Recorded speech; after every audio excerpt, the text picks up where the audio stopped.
Alhamdulillah, kembali kita dalam Assalamualaikum, dan kita nak bicara berkenaan dengan wakaf. Saya kira satu topik yang patut kita bincangkan, yang mana wakaf hari ini, wakaf memartabatkan pendidikan. Bagaimana tu? Kita akan bersama dengan Ustaz Muhammad Sabri Nordin yang merupakan Ketua Pegawai Eksekutif Yayasan Ad-Din. Assalamualaikum Ustaz. Assalamualaikum warahmatullahi. Alhamdulillah, tadi sihat. Alhamdulillah Ustaz, sihat ya? Alhamdulillah. Tadi sebelum bersiaran ni kita ada berbual berkenaan dengan bagaimana wakaf ini memartabatkan pendidikan. Ini kita nak kongsikan bersama dengan para penonton. Jadi Ustaz, sebelum tu pengenalan ringkas berkenaan dengan Yayasan Ad-Din. Baik, terima kasih Puan Amy. Yayasan Ad-Din ini merupakan sebuah badan bukan kerajaan yang berteraskan kepada kebajikan. Setakat hari ini, hardcore bisnes kita adalah berkaitan dengan pendidikan tahfiz. Kita ada sebuah sekolah rendah tahfiz. Kita ada 14 buah tahfiz peringkat menengah rendah. Kita ada 4 buah tahfiz peringkat menengah atas. Kita ada 4 buah tahfiz vocational dan 1 program pendidikan tahfiz peringkat diploma. Ini kita kerjasama dengan Darul Quran Jakim. Jadi kesemua 26 buah mat tahfiz ini merupakan hasil daripada wakaf masyarakat setempat. Kami hanyalah orang yang diamanahkan untuk mengimarahkan harta tu wakaf ini. Jadi kalau kita lihat secara ringkasnya, wakaf ini sangat-sangat membantu masyarakat, dan anak-anak kita boleh belajar dengan selesa dan juga boleh sampai ke peringkat yang lebih tinggi dengan kos yang cukup minimal. Daripada mana dia boleh bermula, iaitu daripada sumbangan dan juga wakaf daripada masyarakat. Dan specialnya tadi kita dah bincang mengenai program diploma kita, ya. Nak dapatkan diploma biasanya kos sangat tinggi kan, yuran pengajian, ya, yuran kos sara hidup. Tetapi kita di Yayasan Ad-Din ini yuran pengajian adalah percuma. Masya Allah, percuma. Biasanya kalau kos diploma ni tak kurang daripada 18,000 kan. Percuma ni? Percuma. Daripada mana kami boleh membantu anak-anak kita belajar dengan kos yang cukup minimal ni? Iaitulah daripada program wakaf. Itulah dia. Dan maknanya bagaimana wakaf membantu memartabatkan pendidikan. Dengan wakaf ni anak-anak dapat melalui pendidikan itu secara percuma. Tak ada yuran dengan wakaf itu. Jadi itu cerita berkenaan dengan wakaf membantu pendidikan. Apa pula yang dimaksudkan dengan wakaf ekonomi? Okey. Itu secara ringkas sejarah ataupun pengenalan Yayasan Ad-Din tadi, ya. Wakaf ekonomi ini biasanya kalau orang dah berwakaf untuk membangunkan mat tahfiz, biasanya kalau kita dengar masyarakat kita nak wakaf rumah, nak buat bangunan tahfiz, teman nak wakaf ni untuk jalankan tahfiz, ya. Jadi kalaulah masyarakat banyak yang mewakafkan hanya bangunan untuk didirikan institusi, bagaimana pihak yang menerima wakaf tadi untuk menjalankan dia? Dia memerlukan kos, anak-anak perlukan makan, ya. Tak ada pula anak pergi situ lapar kan. Jadi dia perlukan makan. Jadi hari ini kita nak mengajak masyarakat mengenali, ya, bahawa wakaf ini juga boleh dibuat bukan semata-mata dalam bentuk bangunan untuk institusi. Tetapi bangunan ini boleh juga diwakafkan sebagai sumber ekonomi. Ya, kami baru menerima wakaf sebuah apartmen. Jadi apartmen ni nanti kita akan ubah suai dan jadikan dia sebagai homestay. Jadi setiap kali orang menyewa, so ada manfaat dia boleh kembali. Ya, itu sebahagian daripada wakaf ekonomi. Kita juga menerima sebuah rumah, ya. Rumah ini juga adalah diwakafkan oleh orang ramai untuk kita jalankan projek ekonomi di situ. Dan tak ramai kita sedar bahawa selain daripada wakaf bangunan, kita juga boleh berwakaf saham. Ya, saham yang kita ada, kebun yang kita ada. Sebagai contoh, hadis daripada Abdullah Ibn Umar, ya.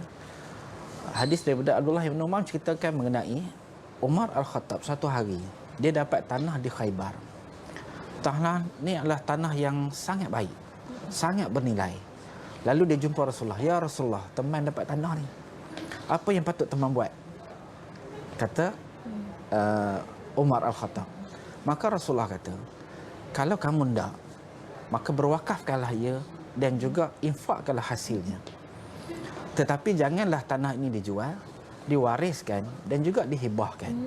Maka Sayyidina Umar, ya, mewakafkan hartanya dan juga hasilnya tadi diberikan kepada fakir miskin, yang diberikan kepada kaum kerabat, ahli keluarganya, dan manfaat ini dapat merata kepada semua orang Islam. Allahu Akbar. Dan kita lihat juga Universiti Al-Azhar sebagai contoh. Ya, betul. Universiti Al-Azhar memang menjalankan projek wakaf pendidikan. Betul. Siapa yang masuk ke sana ada kenakan yuran, tak ada, pendaftaran tahunan je. Itu je, tak silap saya 100 riyal. Ya, lepas tu belajarlah sampai ke sudah. Ya. Selagi mana tak lulus, boleh belajar kat situ. Kos yang sangat minima. Itu di Universiti Al-Azhar. Ya. Dan kalau kita lihat di Nusantara kita ini, Universiti Darussalam Gontor juga melaksanakan program yang sama, iaitu program wakaf pendidikan. Ya. Jadi bagaimanakah wakaf pendidikan boleh berkembang jika sekiranya tidak disertai dengan wakaf ekonomi. Jadi sangat penting wakaf ekonomi ini untuk masyarakat mengenali dan juga melaksanakan program wakaf ekonomi ini. Ya, kerana dengan inilah boleh membantu institusi-institusi untuk menjalankan program-program pendidikan secara wakaf. Itu dia. Dan kalau kita tengok berkenaan dengan Yayasan Ad-Din ni, dah ada sekolah, dah ada college dan sebagainya. Apa antara bentuk kurikulum yang dilaksanakan di Yayasan Ad-Din? Okay, terima kasih Puan Amy. Kurikulum yang terdapat di Yayasan Ad-Din ini adalah kurikulum integrasi. Ya. Kita ada kurikulum tahfiz, kurikulum akademik dan juga kurikulum agama. So, 3 kurikulum ini kita gabungkan dalam satu modul. Inilah kurikulum yang terdapat di Yayasan Ad-Din. Ini bagi peringkat menengah rendah.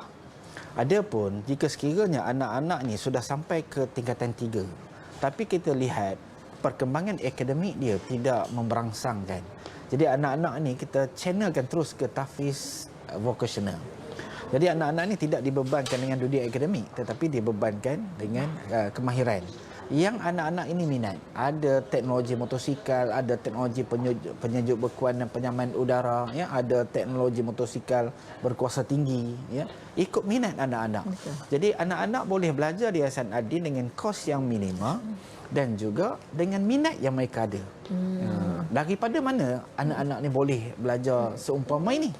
Tidak lain dan tidak bukan daripada program wakaf yang kita perkenalkan. InsyaAllah. Itu dia, insyaAllah. Memang maknanya wakaf ni impact dia besar kepada sangat masyarakat. besar. Jadi Ustaz, bagaimana para penonton di luar sana, masyarakat khususnya, boleh berwakaf melalui Yayasan Ad-Din? Terima kasih. Ya, kami sangat membuka peluang kepada masyarakat untuk sama-sama berwakaf. Bukan semata-mata wakaf bangunan untuk didirikan institusi, bahkan kami juga mengharapkan masyarakat boleh berwakaf dengan apa yang kita mampu. Ya, daripada sekecil-kecil nilai sampailah ke sebesar-besar nilai. Ya, kami sangat membantu masyarakat. Yang pertama, jika sekiranya kita ada harta, sebagai contoh rumah, ya, harta ta'lih ni, ya, ataupun saham dan sebagainya. Jadi masyarakat boleh hadir ke mana-mana majlis agama Islam negeri-negeri, ya, dan nyatakan program wakaf di situ serta masukkan satu perkataan, iaitulah wakaf ini untuk Yayasan Ad-Din. Jadi pemegang amanah kepada tanah ini ialah tanah ini masih milik Majlis Agama Islam Negeri. Tetapi kami di Yayasan Ad-Din hanyalah sebagai pemegang amanah dan juga orang yang melaksanakan program wakaf ini.